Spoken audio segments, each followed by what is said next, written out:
All ships, Silver Star, and we're looking for a whale on the western end of Michaelmas Island, if anyone's seen them. G'day, Rob Douglas here. Paul Guest has been plying the waters of King George Sound for 28 years. Today we're going out whale watching with him and to find out what it is that's kept him going all these years. People often ask me if I get bored because I've been doing it for so long. I don't. I still get excited when a whale jumps out of the water when it comes close to the boat. Oh yes, that's it. Start playing. Yes, thank you. Thank you.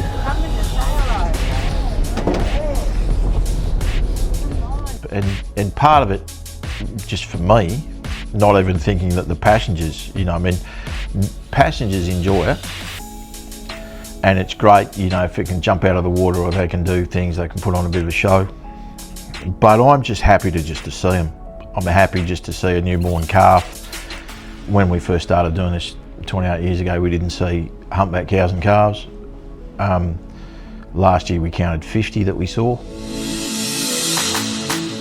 I took over this business May 98. I was supposed to take over November 97, but there was a bit of a hiccup with the people selling it. I'd been in the fishing industry for 10 years or something, took over from my father when I was 20, 21. And after an overseas trip, thought that tourism was the way to go, and the fishing industry was giving us a hard time, so when you could catch the fish, you couldn't sell them. And they'd be screaming for them when you couldn't catch them. So I sort of thought, let's get into something else. I heard that this boat was for sale. It was a bit different back then, it was a little bit shorter. So I bought it, got into it, and then several years later did a refit to it. Spent a couple of $100,000 more on it, put new motors in it, chopped it in half, put 4 metres in it, made it longer, made it a better boat.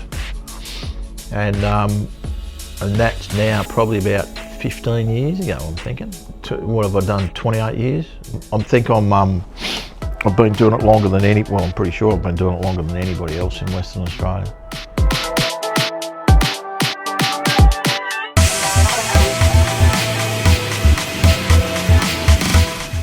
That's it basically. I just like nature anyway.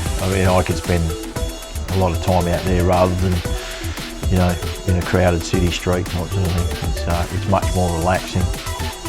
Even running a boat sometimes, when there's a bit of stress and that sort of stuff going on, your job gets much more easier as soon as you've found a whale, because then you've done what you said you were going to do. And I've been doing it for a long time, so I realise that if I don't find a whale, it's not because I haven't tried. It's because they're just not there. Yeah, today we saw a turtle which we haven't seen for a while. Sometimes we see fairy penguins. Like I said, people often ask me if I get bored, frustrated on a regular basis because things don't happen. But every day is different. And every day is different. You don't know what you're going to see. You go out there and you see a whale and they don't want to play and they do, or they go, or you find a whale that's got half its tail missing, or you find a newborn cow and calf that jumps out the water. You just never know what's going to happen. You might see some fairy penguins, you might see a blue whale, you might see Risso dolphins. I haven't seen any of them for a long time, so maybe that's just around the corner. But you'd never take money off people saying you were going to see that sort of thing. But it's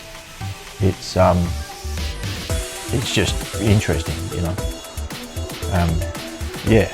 you can't see them if you're not out there. Been near the water for a long time in my life. Keep asking myself what I'm going to do.